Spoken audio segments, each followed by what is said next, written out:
De un tiempo a esta parte constatamos el deterioro de la atención a la salud tanto en los hospitales públicos como concertados o privados.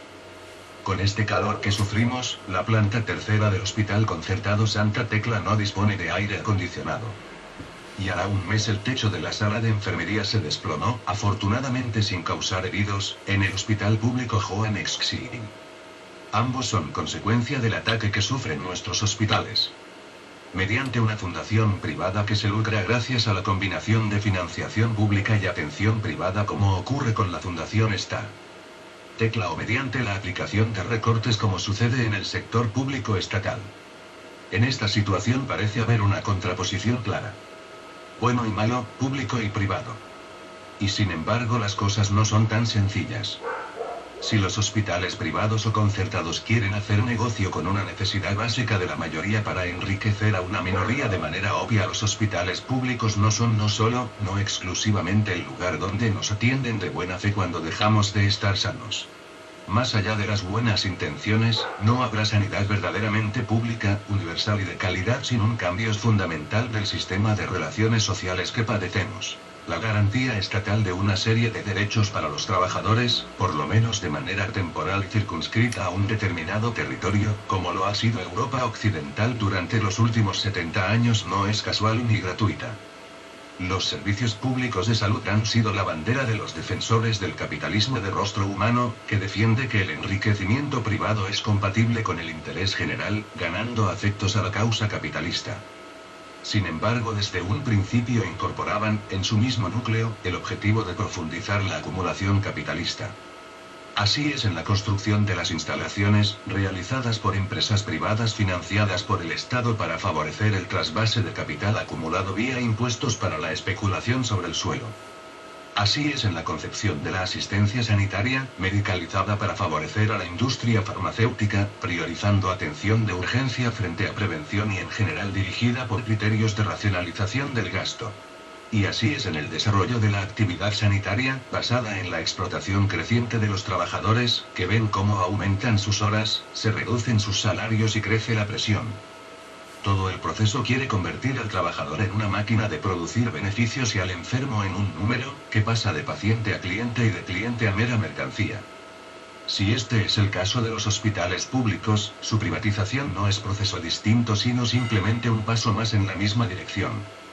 Para dar este paso ha sido necesario revertir la percepción antes creada y falsa de que la sanidad era un derecho garantizado por el Estado. Así hemos presenciado un ataque de larga duración a la seguridad social, a la que se tachaba de ineficiente, cara y deficitaria.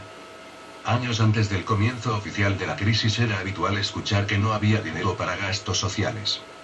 Se afirmaba que las urgencias estaban colapsadas, que las contribuciones no daban para pagar la cuenta, que se derrochaban recursos.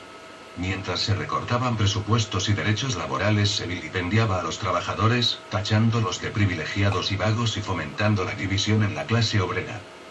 Poco a poco se instalaba la idea de que los servicios sociales no eran derechos, sino lujos que un día no podríamos permitirnos.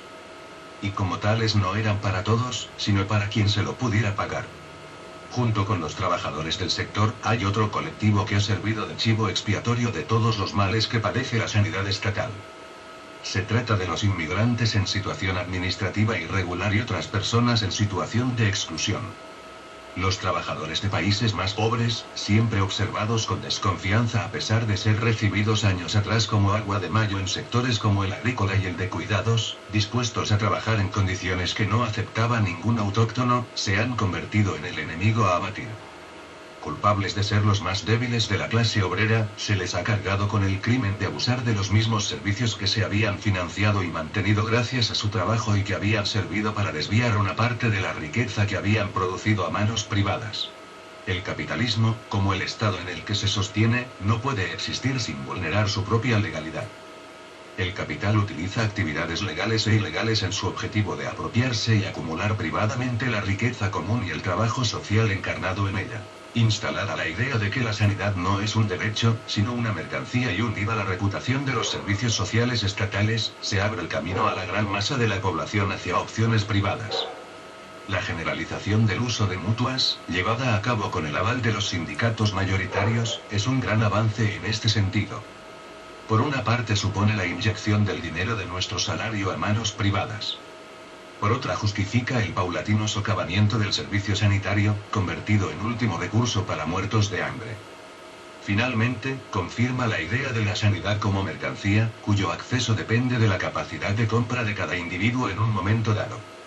En otras palabras, se justifica la extensión de los derechos de propiedad privada individualizada a sectores donde, por lo menos durante los últimos 30 años en Europa, era inconcebible. La progresiva ampliación del régimen de propiedad privada vital para el capitalismo y condición imprescindible para su mantenimiento, ya que sin ella ni el dinero ni el valor de cambio y por tanto el proceso de desposesión y acumulación capitalista actuarían como lo hacen hoy. Los trabajadores de países más pobres, siempre observados con desconfianza a pesar de ser recibidos años atrás como agua de mayo en sectores como el agrícola y el de cuidados, dispuestos a trabajar en condiciones que no aceptaba ningún autóctono, se han convertido en el enemigo a abatir.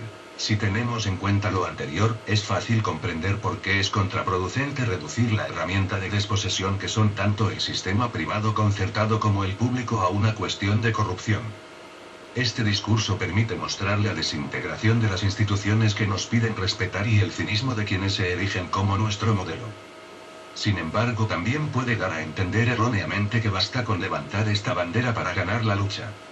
De que todo el problema se reduce al afán de enriquecerse de cuatro. Y que la solución es cambiar personas corruptas por personas honestas. Como decimos, el problema es más complejo. El capitalismo, como el estado en el que se sostiene, no puede existir sin vulnerar su propia legalidad. El capital utiliza actividades legales e ilegales en su objetivo de apropiarse y acumular privadamente la riqueza común y el trabajo social encarnado en ella. No existe capitalismo ni estado capitalista sin corrupción. Ni existe legalidad capitalista cuyo fin último no sea la sistemática acumulación por desposesión, en perjuicio de una clase y en beneficio de otra. El discurso ha de ser más amplio. Y ha de ser preciso. Al defender la sanidad muchas veces utilizamos la tríada pública, universal, de calidad. Estos términos son ambiguos aunque no lo parezca. Público no puede querer decir estatal, sino nuestro, de todos. Mientras la sanidad sea estatal, ningún hospital será público y todo servicio estará puesto al servicio de la clase dominante. Universal quiere decir sin excluidos pero también sin explotados. Por su parte, plantearse cómo es la sanidad de calidad es un desafío. Según la definición de Pedro Grande, salud es potencialidad no solo biológica o psicológica, sino social. Si es así, no puede haber personas sanas en este sistema desquiciado. Si el acoso laboral lleva al suicidio y la precariedad a los accidentes laborales. Si no tenemos ningún control sobre el producto de nuestro trabajo ni sobre su organización. Si soportamos en silencio los agravios. Si nuestra sexualidad está reprimida o condenada. Si perdemos los ojos y hasta la vida por exigir la verdad. Más allá de las buenas intenciones no habrá sanidad verdaderamente pública, universal y de calidad sin un cambio fundamental del sistema de relaciones sociales que padecemos. Y ese cambio no lo traerá ningún parlamento ni ningún partido político.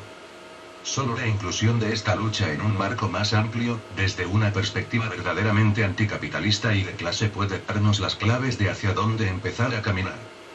Sara Pérez. Publicado en el número 16 de Spinetta Ankara Golinks.